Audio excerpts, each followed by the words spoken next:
Hello slot racers, welcome to another speed-inducing Clevetech tech tip. Well, I can safely say that the tech tip today is something that's made my cars go so much faster and so much smoother, and I've been doing it for quite a few years and it definitely has improved my lap times no end. In fact, it's one of the most important things that I like to do to make my cars run nice and smooth and fast. So let's get on with it after these intros.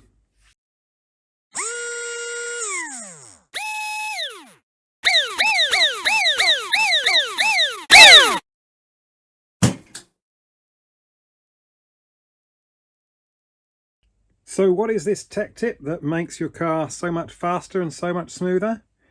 Well, see if we can tell from the items I've got in front of me on this block in front of me here.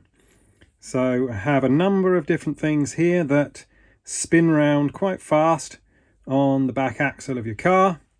I've got this little device here. It's got a couple of magnets on it and an axle inside it. And then I've got a couple of bits of tape, an Allen wrench, and we're going to use all of these to make our car go faster. Let's start with one of these. This is an S&K offset hub. It's for a 32nd car with a 2mm bore down the centre for use with a 2mm axle. Now, if you might have watched my last video, which was about trimming and truing your tyres, you might have seen me use hubs like this. They were an earlier version, but this is the latest version. These are really good quality. So we're going to start with one of these, and I've got a small grub screw here. So I'm going to put that on the end of my wrench. Now you might have noticed this is an Allen wrench, but it's got a very, very short tip, and you'll see why in a minute. So I can put a brand new grub screw in there. It's actually a Cahosa grub screw. I'm sure you can get them from other manufacturers, but this is a Cahosa grub screw. They come out about 2.6 to 2.7 millimeters long. Now notice I've screwed it all the way in, and I've gone past the center point to make sure that there's nothing in the threads. Make sure that the grub screw is going to go all the way into the hub to tighten against the axle. That just cleans out any swarf there might be inside the threads. Then I can back it off. My next job, again, you might have seen me do this when I glued my tyres. Because this is a brand new hub, it's got quite a shiny sort of polished finish. In order to make glue stick to it better when I fix my tyres to it, I'm going to roughen up that surface a little bit.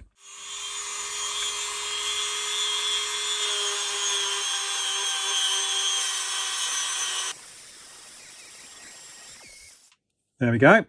Remember, you're not trying to sand it all the way down to nothing. You're just trying to roughen up the surface, take that polished finish off of the surface, just so that the glue will attach to it better. After you've roughened up your hub, it's time to move on now to the next stage. This is where I use this little tool here.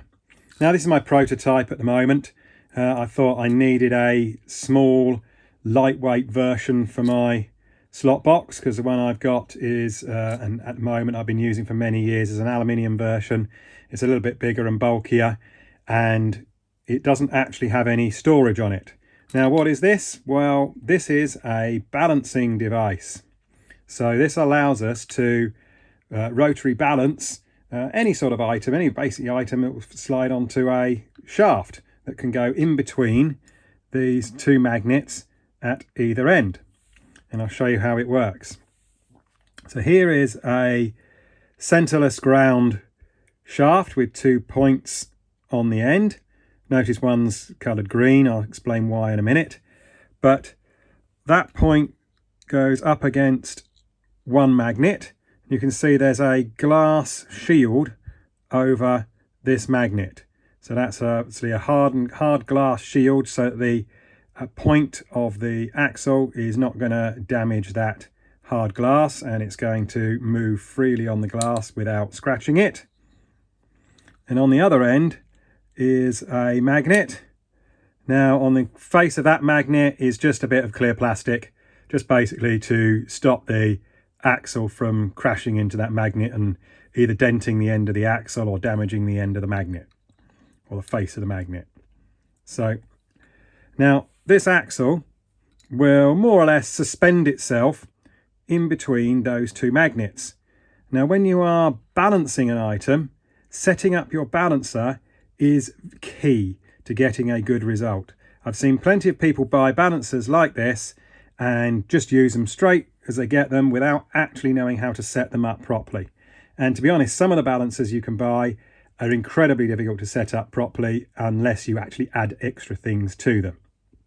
Now, the key is to get this shaft to spin as freely as possible with as little friction as possible. Now, that's why this glass shield is actually quite a thick glass shield, so it spaces the end of the axle away from the magnet. So you haven't got a huge pull from the magnet against this end of the axle. And then the magnet on the other end is adjustable, so you can slide it one way or the other to increase or decrease the magnetic pull of this magnet at the end. And this little adjustment screw here, it tightens that magnet in place or loosen it, and you can slide it one way or other. So now we're going to set this up. So remember, the key thing I said about setting it up is that you can suspend this axle so that it moves as free as possible in this space.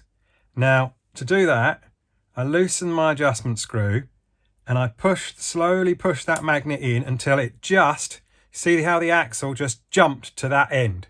That means that this magnetic pull is now slightly greater than the magnetic pull on this end. So I'm going to remove the axle and just push my magnet back a fraction, tighten it up, put my axle back in, and say just spin it, making sure that it doesn't pull all the way to the right hand end and it stays here on the left hand end here against the glass. And you can see it's still spinning. I don't know whether you can actually see that in the video. So what I'll do is I will put a mark on the axle like that. And then I'll start to spin it like that. Just gently. Okay. Looks like I need to just move that magnet in a fraction more. Don't want to move it in too much, but just a fraction more, just to decrease that friction a little more. There we go. Try spinning it again now.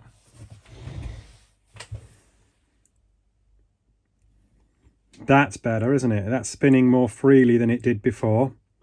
You can see it spinning and spinning and spinning and spinning. There we go. And you can see it now settles. It doesn't sort of like stick when it's sort of reached its end point. It doesn't sort of like just jam and stick in one place. It actually settles all by itself. Spin it again. The other thing you're looking for is how well has the axle been ground.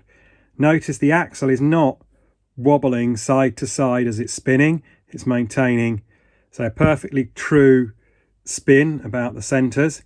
Some axles I've seen that people have had ground, the points aren't perfectly central on the axle, so as the axle spins it starts to wobble up and down or left and right, etc. And you're never going to get a decent balance on your device if your axle points are not perfectly in the centre. So take my newly roughened up hub with my Cahosa grub screw, about 2.6 millimeters long. Let's put it into my balancer. Let's see where it settles. Wow. That settles quite fast with the grub screw at the bottom. Now clearly the heaviest part sits at the bottom, the heaviest part of the assembly sits at the bottom, so I know that that grub screw is causing the whole assembly to be quite heavy at that point. So how do I help to balance that? Well, I need to remove some material from the grub screw. So let's remove the grub screw and grind it a little bit shorter. So this is where my Allen wrench with the very short tip comes in dead handy. You can see it's got a really short tip on it. That way it doesn't poke all the way through the grub screw. So I'm going to use my rotary tool with a grinding disc on the end. I'm going to spin it up and I'm going to use my cut off disc to grind the end of my grub screw slightly shorter.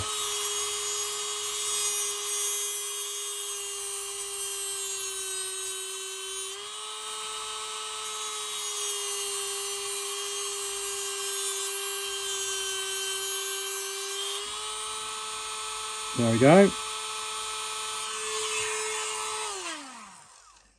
Now you can notice I was spinning my grub screw whilst I was grinding. That way I get a nice even face on my grub screw. So let's put this back in the hub and see, have I ground off enough? And there we go. So we can still see it's still heavy at the bottom. So I'm going to have to go ahead, remove the grub screw and grind a bit more off. So we're back. Let's try it now.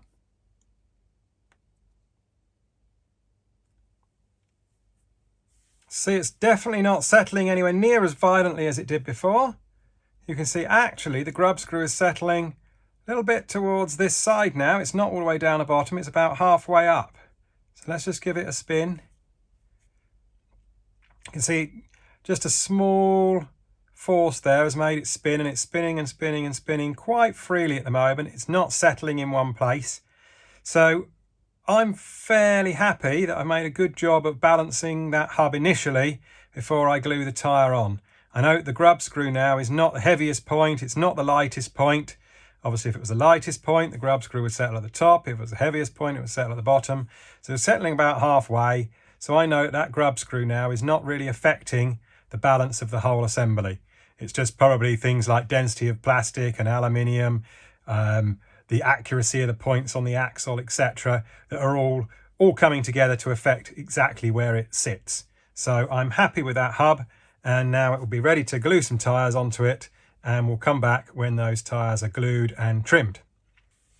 Just before we move on to the glued tyre, just want to spin this and show you the hub. So if you look carefully down that hub, you'll see the hub is not wobbling on the axle at all. You can see the outside edge is pretty true. You can't see any visible wobble or out of roundness. These S&K hubs, they are actually really, really good in that regard. There are some manufacturers of hubs that wobble around all over the place. And it's always worth checking every time you strip your hubs down and use them again that they haven't actually bent or misshapen in any way. So I'm back now with a tyre that's been glued onto a hub. Again, this is an S&K 9.5mm hub. I use this for Formula 1. Smaller hubs give you slightly more grip. Now, you can see I've marked where the grub screw is. I've also cleaned out the inside of the hub so there's no dust or glue on the actual inside of the hub. I haven't quite finished trimming the tyre down to its final sizes, but I'm going to do a pre-balance before I take it to a race meeting and trim it down to the final size for fresh rubber, and then again I would check the balance once again. So let's put it on the balancer and see where it sits. So you can see it's settling with the grub screw again about halfway round, around about 3 o'clock. So again, I know the grub screw is not affecting the balance. Yeah, I know there aren't any big lumps of glue perhaps that are affecting the balance because I've cleaned out the inside of the hub. I've cleaned any big lumps of glue off where it might have got on when I've glued the tyre on. So there's no sort of dirt or dust or anything like that on the outside of the tyre that could be affecting the balance. So how am I going to improve the balance of this? Well, I'm not going to remove material this time. I'm actually going to add material. Now, I like things to look nice, so I've got some black insulation tape because I've got a black hub. And I'm going to take some black insulation tape and I'm going to cut a little strip off. Now, the strip that I cut off is approximately as long as the inside, or as wide as the inside of the hub. Now, the more you do this, the more you'll get an idea of how much tape you actually have to add to the lightest part to get it into balance. So I'm going to take a little bit of tape like this and I'm going to trim off, I would say, about that much to start with. It's probably a few millimeters. And I'm going to take the tip of my knife, stick it on the tip of my knife, and remove that. Now I'm picking it up out of the balancer with the lightest point at the top there, so I know where the lightest point is. I can then flip it round and I can stick some tape on the inside where the lightest point was. And then I've got a little Allen wrench there. I'm just going to use, it's got a nice long tip on it, so that I can put that into there and I can just flatten that down inside the hub. Now, because the inside of the hub is clean, I know my tape is going to stick nicely. So I've stuck that into the lightest part. Let's put it back on the balancer and see where it sits now. So you can see, just by adding that little bit of tape on there, the white mark on the tyre where the grub screw is has now moved to around about the 2 o'clock position, where it was 3 o'clock before. So let's just spin it and see where it's going to settle this time, just to make sure it's still settling in the same place. It's not far out, but it's, yeah, see, it's settling in just about that similar place. So I wasn't far off with what I've added, but I'm now going to add a very, very thin strip like that. No idea what that weighs, but it can't be very, very much. So I'm going to add it inside the hub at the lightest point.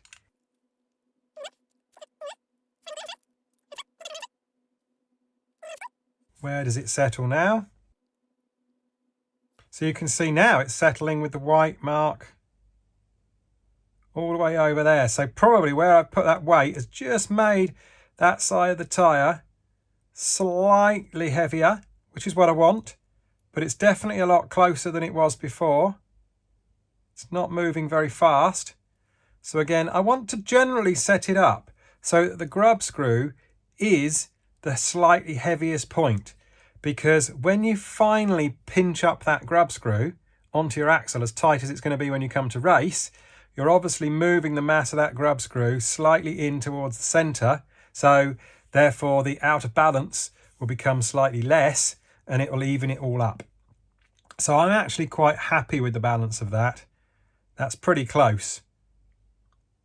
So at this stage, I would leave it like that until I've obviously finished finishing off the tyre and getting it to my ideal size. Because the grub screw, it's just slowly rotating there, you can see, just to the bottom there. There's not much in it, and then it rotates back, and it's sitting around about 7 o'clock there, so the grub screw towards the bottom, and I'm happy with that for that setup. Let's take a look at one of those Formula 1 gears, those S&K Formula 1 gears I did last time, or in one of my other videos. Again, there'll be a link on the screen showing you how I've lightened this gear. Let's see how well that is now balanced. Again, it's got a full grub screw in it, and you can see it really does settle with that grub screw right at the bottom. So the grub screw is definitely the heaviest part. So let's do as we did before with the hub. Let's grind a bit off the grub screw, come back and see where it sits. I've ground off the grub screw. It's now sitting pretty much level with the top of the gear boss. Let's put it on. You can see now it's still actually the heaviest part. Now I often don't want to take the grub screw too short, because if you take it too short, you end up obviously not engaging so much of the thread area of the grub screw in the boss, and you could end up stripping the threads quite easily if you haven't got enough threads on your grub screw. But I'm going to take that fraction shorter, although actually I can see that it might be better off if I slightly remove some material from the boss on that gear, because it's slightly misshapen at the top there around where the threads are. So I'm just going to grind that off the top and see what effect that has, and then I'll be back. Okay, I've just ground a little bit off the top of that boss. Let's see where it sits now.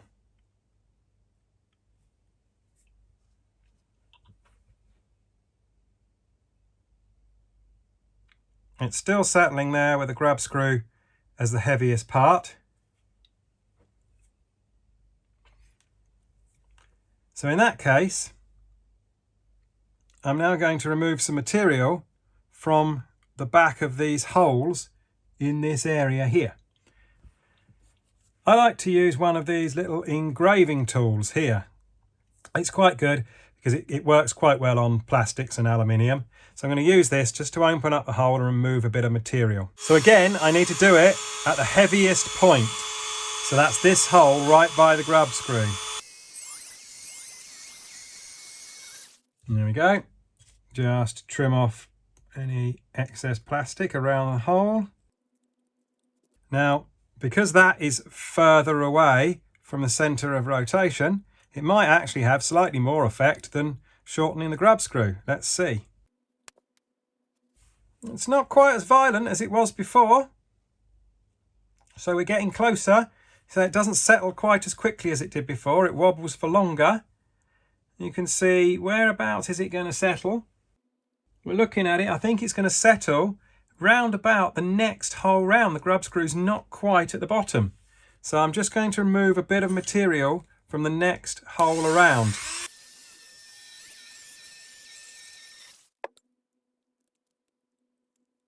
There we go. Let's see where this settles now. I didn't remove quite as much material as I did from the last hole. Where's it going to settle? Again, it's wobbling for longer than it did before. And now it's about halfway between the two holes. So I'm fairly okay. I just need to remove a bit more material from the hole next to the grub screw and a bit more material from the next hole around.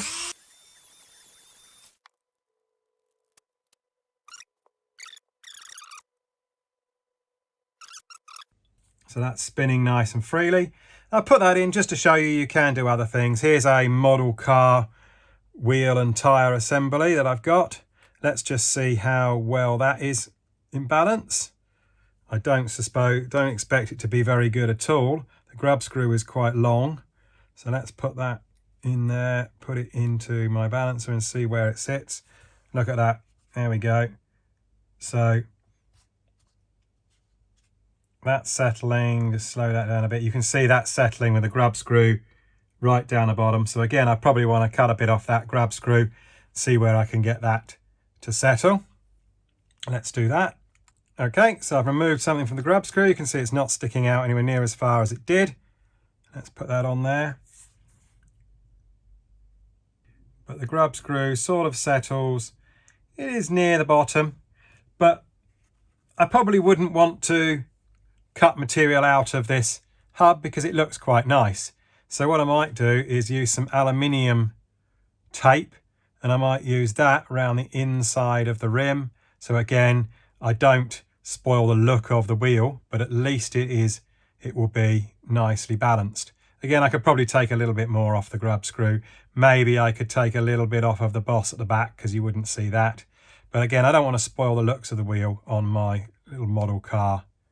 Obviously, this wheel wouldn't be spinning anywhere near as fast as the wheels on my other types of slot car, so the balance is not quite as important. But you do still want to balance it. The car will still be smoother if you have nicely balanced wheels. You can even balance up your SlotIt gears. Now this is an inline SlotIt gear. I'm not too sure how many teeth it's got. It doesn't say on it. The experts will probably tell me that an orange one is this many teeth and this particular pitch. But now I'll put that onto my axle. Let's just give that a spin. Where's that going to sit? It's got quite a long grub screw in this one. So again, my options are obviously to remove weight at the bottom of the gear. So that's probably what I would do to balance it up.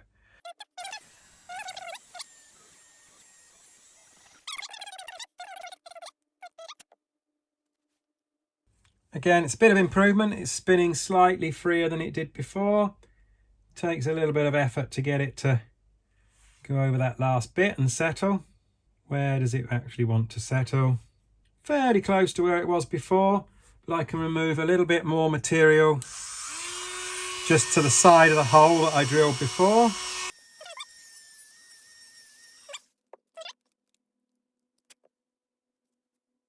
Still looks like it's settling in a similar place, but again, it's taking longer and longer and longer to settle at that point. So I know it's getting closer and closer to being the ideal balance.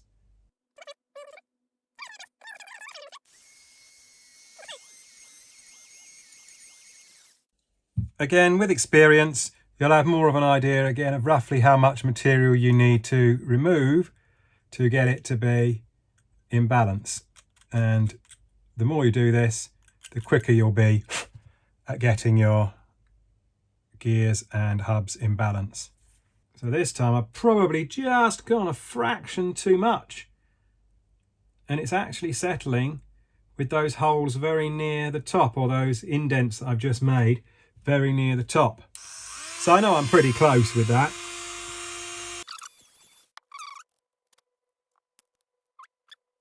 Where's that going to settle? It doesn't really want to settle very fast, so that's good. It's not really, a tiny little force makes it spin. Doesn't take much, so that's pretty well in balance. That's going to spin for a while now.